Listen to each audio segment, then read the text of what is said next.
All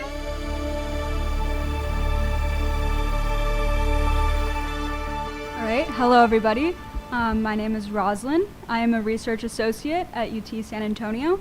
And like they said, I'll be talking to you about our validation project on novel Alzheimer's disease and related dementia diagnostic tools, both for use in Uganda and amongst people with well-treated HIV.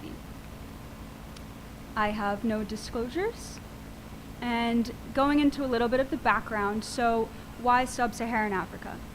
Well, as we know, sub-Saharan Africa is projected to see the fastest growth in older adults globally in the coming decades, and also is projected to see a high increase in dementia prevalence in the coming decades as well. And additionally, largely due to the success of antiretroviral therapies, for the first time, many individuals with HIV are now living into older adulthood. So this combination of aging, dementia, and HIV creates a unique concern to better understand cognitive impairment in the region.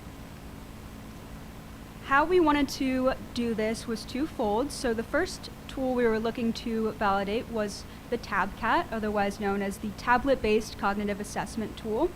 This is a brief 10-minute digital cognitive battery that can be administered by non-specialists. It has automated scoring, and it is designed for those with low education and no previous tablet usage, and it tracks well in identifying cognitive impairment. However, it has not been assessed yet in sub-Saharan Africa and has not been evaluated in people with HIV.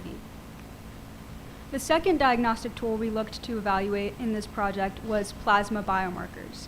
So the use of PET and CSF biomarkers as a diagnostic tool can be costly and invasive, and especially in low resource settings is not super feasible. So in the global north, plasma biomarkers are emerging as kind of that cost-effective, accessible solution, but has not yet been evaluated in sub-Saharan Africa. So we wanted to see how they performed in this cohort and see whether or not the effect of a systemic disease like HIV impacted their efficacy. These are the biomarkers we looked at. In particular, GFAP and NFL are non-specific biomarkers that measure neuronal injury or neuroinflammation.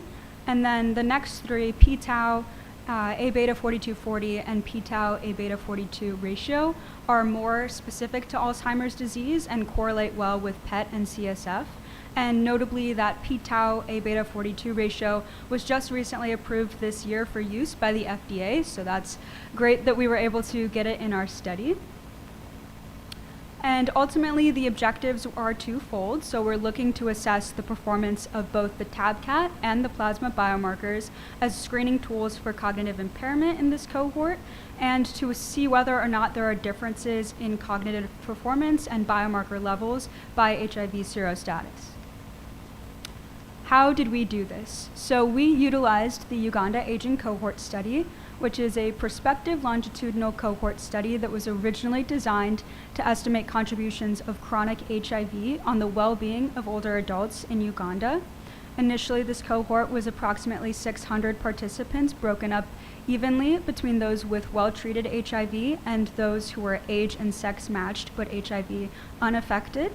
At this point in the study, there was about a 93% retention rate, and this is among one of the oldest cohorts in sub-Saharan Africa. The study setting is based in southwestern Uganda at two sites, one semi-urban and one rural, and all study procedures were administered in Runiakore, which is the local language. First, we administered reference standard neuropsychological testing. This was administered by trained staff and has already been previously validated. And this was designed to originally assess for HIV-associated neurocognitive disorders. Next, we implemented our TabCat, which consists of 4 tests: the favorites, birdwatch, match, and flanker. These tests were designed to assess associative memory and executive functioning.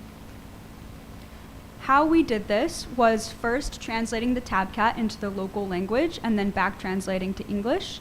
We adapted it based on feedback from participants in our initial trial run, And then after adaptation, we implemented it, starting with each study year going forward in the cohort. To validate the TABCAT, we took their performance on both TABCAT and reference standard tests and created Z-scores with adjustment for age, sex, education, sight, and literacy, and then correlated TABCAT performance with reference standard neuropsych tests, and additionally fit ROC curves to see how well the TABCAT was able to discriminate cognitively impaired from unimpaired in the cohort. One of the challenges we faced was that we didn't have a clinical diagnosis for cognitive impairment at this time, so we instead used Jack-Bondi criteria to identify that. Switching gears a little bit and talking about the biomarker methods. So blood samples were collected from each participant at both sites in Uganda and then shipped to the lab at UT Health via cold chain, where they were then assayed using Lumipulse and Quantrix Simoa. And notably, our p-tau A-beta 4240 and p-tau A-beta 42 values from the rural site had to be excluded due to cold chain storage complications. Our analyses evaluated levels by serostatus as well as assessed association by cognition. For the results, so our cognitive outcomes by serostatus largely showed no difference in cognitive performance by HIV, here showing you their performance on the composite cognitive variable, TABCAT composite, and then several cognitive domains. Then when we looked to validate that TABCAT performance, we compared TABCAT to reference standard tests that were assessing similar cognitive domains and saw positive correlations in each assay, and this is what we expected to see, so that was a good sign.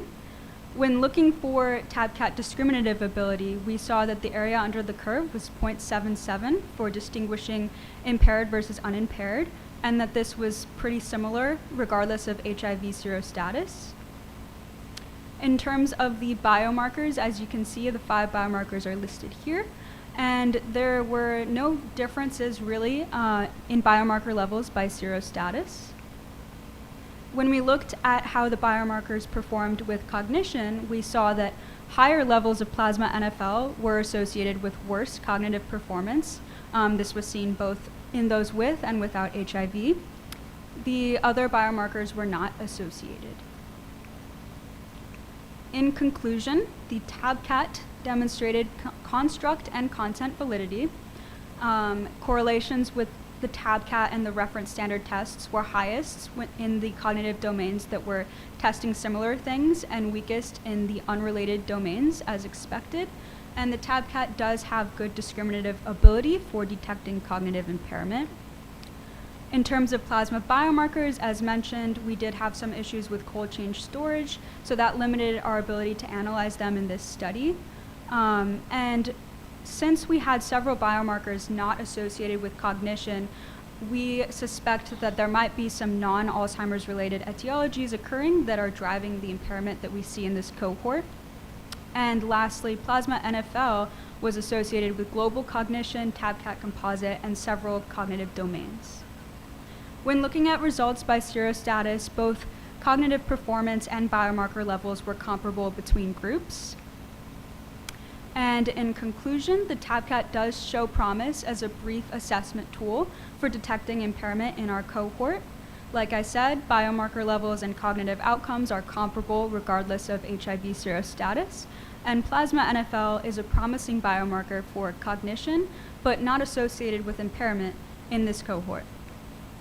Next steps for us include assessing cognitive decline in future study years, evaluating the use of dried plasma spot cards as a potential alternative to bypass those cold chain storage requirements for the biomarkers, and to begin some more deep phenotyping of cognition and Alzheimer's disease in the coming study years. With that being said, I have to acknowledge the study team, without whom this would not have been possible. And I'd also like to thank you for your time, and I'm happy to take any questions at the end. Thank you.